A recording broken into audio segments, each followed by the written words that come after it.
नमस्कार, मैं हूं संतोष। सिटी न्यूज वैन रीवा की सांध्यकालीन समाचार सेवा में आपका स्वागत है। प्रस्तुत हैं आज के मुख्य समाचार। पेयजल की समस्या से जूझ रहा विंध्य का सबसे बड़ा अस्पताल, सीएमओ ने कहा 1 सप्ताह में समस्या होगी दूर। काम बंद हड़ताल पर जिले के परियोजना अधिकारियों ने जताया विरोध, सौंपा ज्ञापन। भाजपा विधायकों ने अपने सैकड़ों कार्यकर्ताओं के साथ देखी द कश्मीर फाइल्स फिल्म। खबरें अब विस्तार से। गांधी मेमोरियल अस्पताल में 16 करोड़ 50 लाख का कायाकल्प, लेकिन बिन पानी सब सून। पीने के पानी के लिए भटक रहे हैं मरीज एवं उनके परिजन।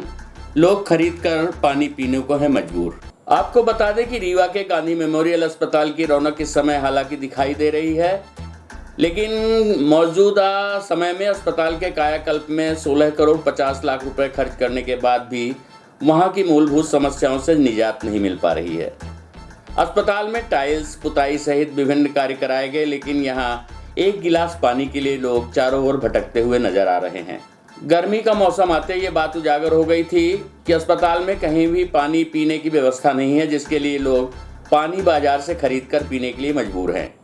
एक और करोड़ों रुपए अस्पताल के कायाकल्प के लिए खर्च किए गए हैं, तो दूसरी ओर एक छोटी सी समस्या के लिए जो कि आफत बनती जा रही है। बताया जा रहा है कि यहाँ मरीज तक को पीने का पानी उपलब्ध नहीं है। पूरे गांधी मेमोरियल अस्पताल में मात्र गायनी वार्ड के पास एक नल लगा हुआ है, जिसे बताया जा रहा है कि वह पानी पीने योग्य नहीं है। हालांकि इस समस्या के बारे में जानकारी होने पर सीएमओ डॉक्टर यत्नेश त्रिपाठी का कहना है कि ये अस्पताल के लिए एक बड़ी समस्या है, जिसे 1 सप्ताह के अंदर दूर कर दिया जाएगा। आइए सुनते हैं इस संबंध में मरीजों के परिजनों सहित सीएमओ डॉक्टर यत्नेश त्रिपाठी से प्राप्त जानकारी के अंश। क्या नाम है भैया आपका? नहीं तो काम क्या है? मैं पानी के लिए है, नहीं मैं तो पानी के लिए क्या व्यवस्था है यहाँ पे? कोई व्यवस्था है आपको? नहीं सर, अभी तो कुछ नहीं दिख रही है ऐसा कुछ, मतलब जैसा दिख लेके रहा घूम गए चारों तरफ, क्या पानी मिला अभी आपको? नहीं मिला अभी। मैं तो इस साइड से उस साइड चला गया, अब इधर साइड जा रहा हूँ। इधर साइड देखते हैं कहाँ मिलता है पानी, नहीं तो नीचे मिलेगा फिर। हाँ सर, या फिर खरीदना पड़ेगा? नहीं खरीदना नहीं पड़ेगा, कहीं ना कहीं तो होगा ही आरओ का पानी, लेकिन अभी इधर साइड तो नहीं दिख रहे हैं। अभी घूम चुके आप? हाँ, अभी एक साइड उधर चला गया था नीचे साइड, अब इधर साइड देख रहा हूँ कहाँ है। किनको भर्ती कराए यहाँ पे? जी मेरी भाभी जी। की है आपको? 1 महीना से ज़्यादा हो गए। नर्सरी में बच्ची है। यहाँ पानी की व्यवस्था क्या है? कहाँ से लाती है पानी घर से लाते हैं, जिसका नेरे ना नीचे मिलता है। नीचे कहीं लाते हैं, ऊपर नहीं है कहीं पानी? ऊपर पानी पीने वाला नहीं है, वो नहा धोगा कहाँ है। कहाँ भरती है आपकी बच्ची मेरी नर्सरी में है। क्या नाम है आपका? मेरा नाम कुसुम साकेत। में क्या व्यवस्था की जाएंगी आगे पानी के लिए? देखिए, अभी विगत कुछ दिनों से ही गर्मी बहुत तेज़ी से बढ़ी है। अभी पिछले 3-4 दिन होली की छुट्टी थी, इस समय भी हमने संज्ञान लिया अपना आपस में कि ये बहुत तेज़ी से पानी की आवश्यकता बढ़ी है अस्पताल में। हमारे यहाँ अपने द्वारा जो व्यवस्था की गई थी पानी की, वो तो चल रही है, पर हमने जब परीक्षण किया तो ये पाया कि कुछ जगहों पर जो उनका सिस्टम है कूलिंग का, वो गड़बड़ है। तो जो संबंधित एजेंसी है उससे बात हुई है, जो हमारे यहाँ अनुबंधित एजेंसी है उसके ही कार्यकाल को भी हमने अधिकारियों से आज बात की तो पता लगा बढ़ाया गया है, और उससे मैंने आज बात करके उनको आज बुलाया है। आज ही शाम से वो अपने जितने भी आरओ हमारे यहाँ लगे हुए हैं, सिस्टम लगे हुए हैं, उन सब को उनको सख्त निर्देश दिए गए हैं सुबह के 7 दिन के अंदर अंदर सभी को चालू करें। तो मेरा उम्मीद है कि इस हफ्ते में, ये जो अभी आज से हफ्ता शुरू हुआ है, इस हफ्ते से अंत तक ये हमारे जितने फ्लोर्स पे जितने हमारे आरओ सिस्टम लगे हुए हैं वो सभी कूलिंग के साथ चालू हो जाएंगे, ऐसी आशा है। जैसे यहाँ 16.5 करोड़ का कायाकल्प का काम हुआ, तो इसमें क्या ये पानी की चीज़ों में पानी के लिए? नहीं, देखिए, वो कायाकल्प के कामों में बहुत निर्धारित चीज़ें थी, वो जनरल चीज़ें नहीं थी उसमें कि हम जब चाहें तब परिवर्तित कर सकें। वो पहले से उसका जो डॉजियर होता है वो पास होता है, उसी हिसाब से वो काम करते हैं, तो उसमें इस तरह की व्यवस्थाएं नहीं थी। वो निर्माण मूलभूत निर्माण कार्य उसमें थे कायाकल्प में, वो कर रहे हैं, वो करीब फिनिशिंग में है। वो तो इन व्यवस्थाओं को कब तक सुधार पाएंगे? हफ्ते भर के अंदर। काम बंद हड़ताल कर जिले भर के परियोजना अधिकारियों ने अपनी मांगों को लेकर कलेक्टर के नाम सौंपा ज्ञापन। कांग्रेस ने भी किया नैतिक रूप से समर्थन। आपको बता दें कि आज कलेक्ट्रेट कार्यालय में काम बंद हड़ताल कर जिले भर के परियोजना अधिकारियों ने, सैकड़ों महिलाओं एवं पुरुषों ने कलेक्टर के नाम एक ज्ञापन सौंपा है। इस ज्ञापन में बताया गया है कि प्रदेश के परियोजना अधिकारियों एवं पर्यवेक्षकों की वेतन विसंगति एवं पदोन्नति संबंधी गत 25 वर्षों से शासन स्तर पर लंबित है, जिसका विभाग द्वारा कोई भी निराकरण नहीं किया गया है, जिससे प्रदेश के परियोजना अधिकारी एवं पर्यवेक्षकों में बेहद निराशा एवं गंभीर आक्रोश है। अधिकारियों की मांग है कि ग्रेड पे 3600 से बढ़ाकर 4800 किया जाए। वर्तमान में देश के अन्य राज्यों में सबसे कम एवं विकास खंड स्तरीय समक्ष अधिकारियों में सबसे कम रेट पर परियोजना अधिकारियों का ग्रेड पे बढ़ाने का विभागीय मंत्री से अनुमोदित प्रस्ताव अगस्त 2000 में वित्त मंत्रालय में लंबित है। आइए सुनते हैं मीडिया से अधिकारियों ने क्या कहा। वाजपेयी हूँ और रीवा जिले में पर्यवेक्षक संघ की अध्यक्ष हूँ और पिछले 34 वर्षों से लगातार पर्यवेक्षक पद पर ही पदस्थ हूँ। तो एक भी प्रमोशन मेरा नहीं हुआ, तो हम लोगों ने संयुक्त रूप से परियोजना अधिकारी प्लस पर्यवेक्षकों का संयुक्त रूप से अपनी मांगों को लेकर के हड़ताल आज से ज्ञापन दिया है और अगर मांगे पूरी नहीं होती तो हम लोग अनिश्चितकालीन हड़ताल पे रहेंगे। श्रद्धा वाजपेयी। देखिए, ये परियोजना अधिकारी और पर्यवेक्षकों की संयुक्त हड़ताल है और ये काम बंद हड़ताल है और इनकी कुछ मांगे हैं, जैसे इनका ग्रेड पे बढ़ाकर 4200 से 4800 किया जाए। ये हकीकत है कि पूरे देश भर में मध्य प्रदेश में ही परियोजना अधिकारियों को सबसे कम ग्रेड पे मिलता है। साथ ही साथ अनावश्यक रूप से परियोजना अधिकारियों का जो डीडीओ रहा है वो ज़िले में सेंट्रलाइज कर दिया गया है। इससे भारी समस्या होती है, इससे हम सहमत हैं। इसके अलावा और भी इनकी कुछ समस्याएं हैं जिसको लेकर कलम बंद हड़ताल परियोजना अधिकारी और सुपरवाइज़र का संयुक्त संघ ने किया है और मैं मध्य प्रदेश कर्मचारी कांग्रेस के प्रदेश सचिव के नाते इस हड़ताल का नैतिक रूप से समर्थन करता हूँ। पूर्व मऊगंज विधायक सुखेंद्र सिंह बन्ना ने विभिन्न समस्याओं को लेकर कलेक्टर को सौंपा ज्ञापन। अनियमित रूप से लगाई गई नो एंट्री एवं अवैध वसूली पर लगाम लगाने की कर रहे हैं मांग। समस्याओं को लेकर 24 मार्च को होगा आंदोलन एवं चक्का जाम। आपको बता दें कि मऊगंज विधानसभा क्षेत्र में व्याप्त समस्याओं के संबंध में आज पूर्व विधायक सुखेंद्र सिंह बन्ना ने कलेक्टर मनोज पुष्प से मुलाकात की। सुखेंद्र सिंह बन्ना ने कलेक्टर को बताया कि पिपराही से जरकुर मार्ग में 15 से 20 हजार आदिवासी समाज के लोग रहते हैं। मार्ग पर भारी वाहनों के चलने से उनकी हालत दयनीय हो चुकी है। जो सड़क निर्माण कराई गई थी उस पर नो एंट्री की वजह से भारी वाहनों के चलने के कारण वो पूरी तरह से खराब हो चुकी है। पूर्व विधायक मऊगंज ने कहा कि मऊगंज में अनियमित नो एंट्री की वजह से आमजन परेशान हो रहा है। पुलिस द्वारा नो एंट्री के नाम पर अवैध वसूली की जा रही है, जिस पर तत्काल रोक लगाई जाए। इन समस्याओं को लेकर हनुमाना ब्लॉक अंतर्गत पिपराही तिराहे पर 24 मार्च को धरना एवं चक्का जाम प्रदर्शन मंडल अध्यक्ष कांग्रेस पिपराही पंकज सिंह नेताम के द्वारा रखा गया है, जिसमें कलेक्टर से मांग की गई है कि वो स्वयं मौके पर पहुंचकर समस्याओं को निरीक्षण करें और मऊगंज वासियों को समस्याओं से मुक्त दिलाने के लिए जल्द से जल्द मार्गों का निर्माण कार्य शुरू कराएं। आइए सुनते हैं इस संबंध में क्या कहना है पूर्व विधायक सुखेंद्र सिंह बन्ना का। ज्ञापन नहीं, कुछ सामायिक हमारे क्षेत्र के मुद्दे थे, उसी सिलसिले में हमने कलेक्टर रीवा को बताने आया था।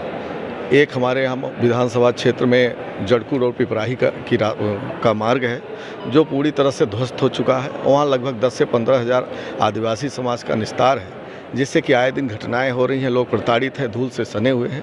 उसको निराकरण के लिए आज दूसरी बात नो एंट्री लगा दी गई है। नो एंट्री जायज़ है बशर्ते इस तरीके की लगा दी गई है जो मेरे समय पूर्व में जब मैं विधायक था तो कई रोडों का निर्माण कराया, जैसे कि आपके बहेरा डाबर से लेकर के पिपराही और दूसरी ये आपके घोघम से लेकर के नई गढ़ी खटखरी और इधर उधर जो है तो कई रोडों का हमने वो करा दिया जो रोडें इस नो एंट्री की वजह से चारों तरफ से भारी वाहन निकल रहे हैं, जिससे कि और सारी रोड ध्वस्त हो रही है। तो मैंने इससे कलेक्टर से अनुरोध किया है कि आप जो है तो इसका निराकरण कर दें, जिससे कि ये रोडों का नुकसान नहीं हो और पुलिस मनमानी तरीके से जो है तो वसूली कर रही है नो एंट्री के कारण कहीं न कहीं वाहन लोग मजबूरन घुसेड़ी देते हैं और सब तमाम तरह की बातें हो जाती हैं।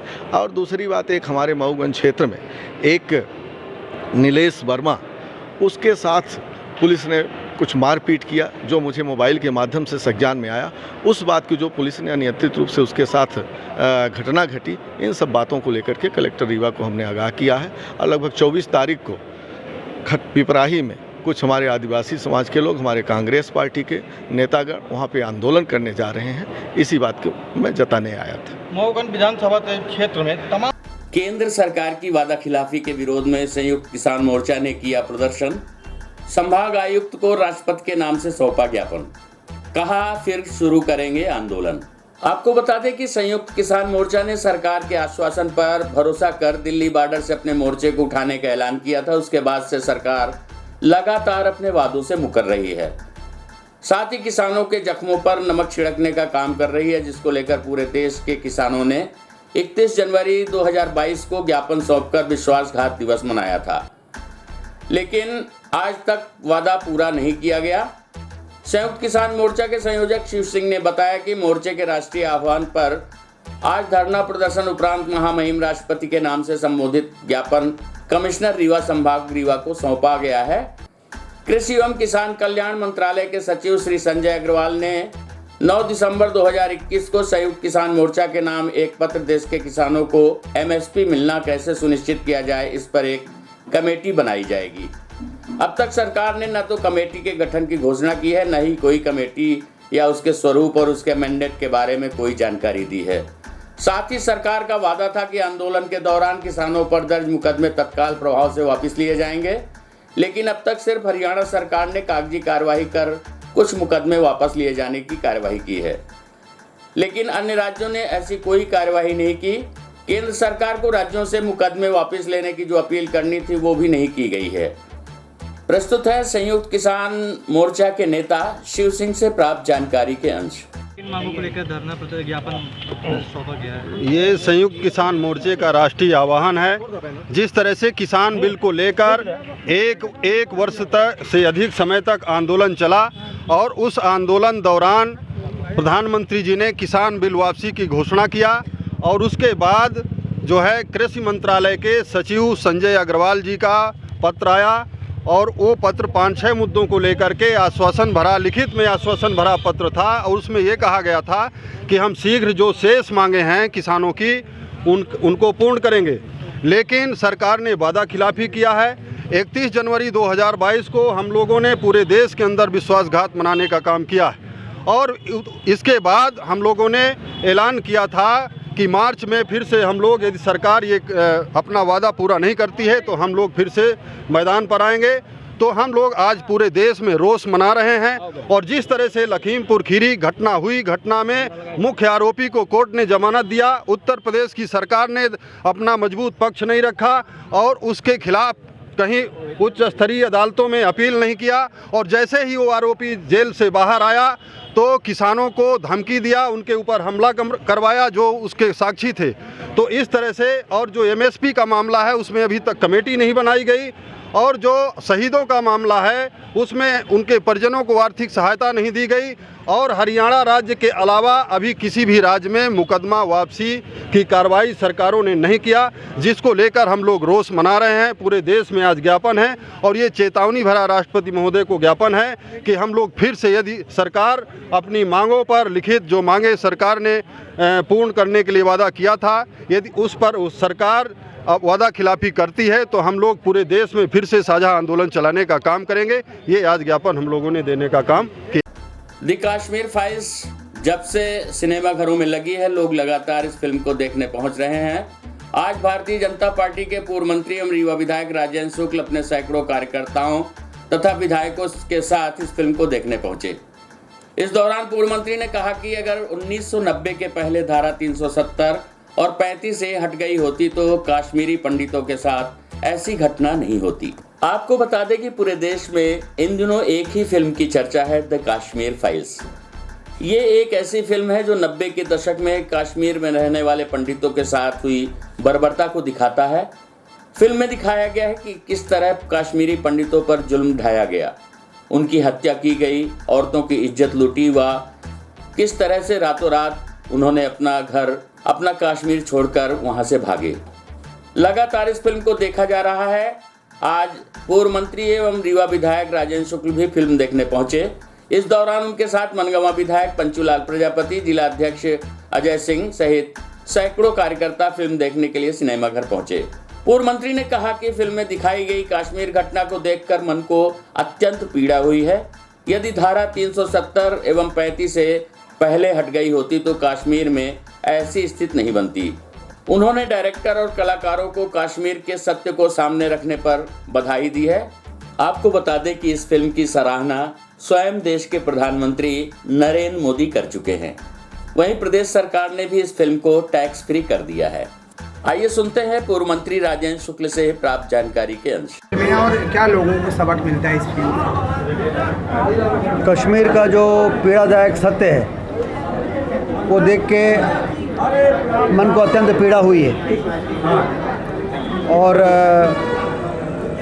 ये महसूस होता है कि यदि धारा 370 और 35 से 90 के दशक के पहले हट गया होता तो ऐसी दर्दनाक दौर से कश्मीरी पंडितों को नहीं गुजरना पड़ता। डायरेक्टर ने और कलाकारों ने कश्मीर के सत्य को सामने रखा है और हमें अपने इतिहास के सत्य को जानने का अधिकार है और इसलिए मैं फिल्म निर्माता को बधाई देता हूं कि उन्होंने देश के उस दर्दनाक पहलू को सामने रखा है। इससे लाखों कश्मीर पंडितों को राहत महसूस हुई होगी और धारा 370 और 35 से समाप्त होने के बाद कश्मीर पंडितों के विस्थापन का जो काम है उसमें और गति आएगी, ऐसा हम सब लोग महसूस करते हैं। वही विपक्ष के लोग भी कह रहे हैं कि पूरा सच नहीं दिखाया गया इस फिल्म में। सच आ गया जो वास्तव में जो सत्य जो भुक्तभोगी हैं वो तो कह रहे हैं कि वास्तविकता का ये 50% भी नहीं। फिल्म देखने के बाद समझ में आता है कि जिन लोगों ने इसको भुगता है, जिन लोगों ने अपने परिवार को खोया है, अपने पिता को खोया, बच्चों को खोया है, उनके प्रति सद्भावना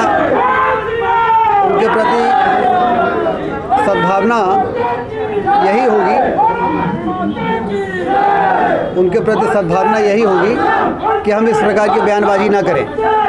उनके घाव में मरहम लगाने की ज़रूरत है।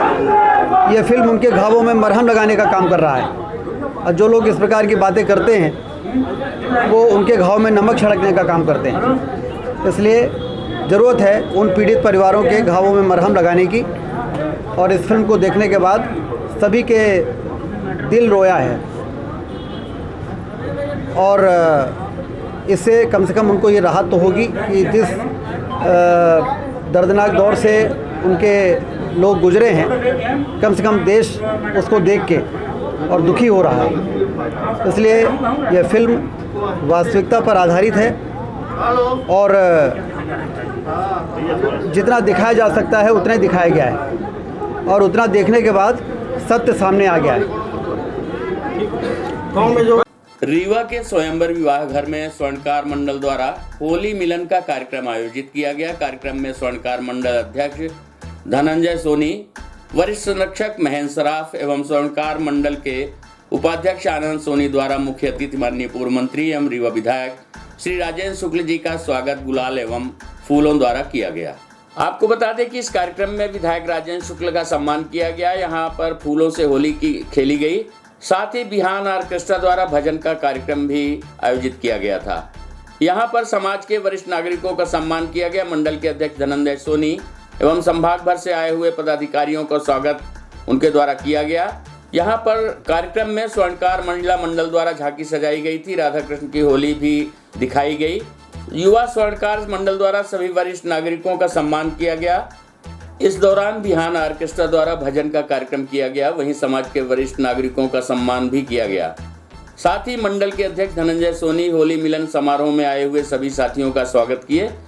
इस दौरान कार्यक्रम में स्वागत करने वाले महासचिव दिलीप सोनी, महासचिव दिनेश सोनी, मंडल अध्यक्ष सुधीर सोनी, युवा शाखा जिला अध्यक्ष विकास सोनी, युवा नगर अध्यक्ष नीरज सोनी, महिला मंडल के पदाधिकारियों ने संरक्षक राजेश्वरी सोनी, इसके अलावा समाज के अन्य पदाधिकारी भी उपस्थित रहे।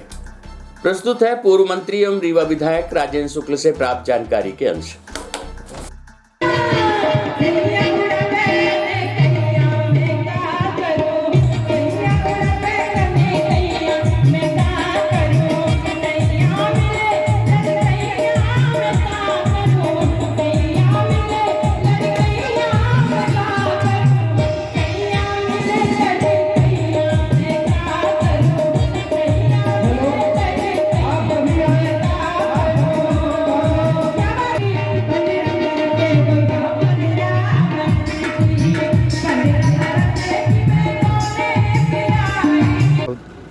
मंडल के द्वारा आयोजित होली मिलन समारोह में आने का सौभाग्य मिला और बहुत ही बेहतर तरीके से स्वर्णकार मंडल जो भी कार्यक्रम करता है वो दूसरे समाज के लोगों के लिए अनुकरणीय हो जाता है।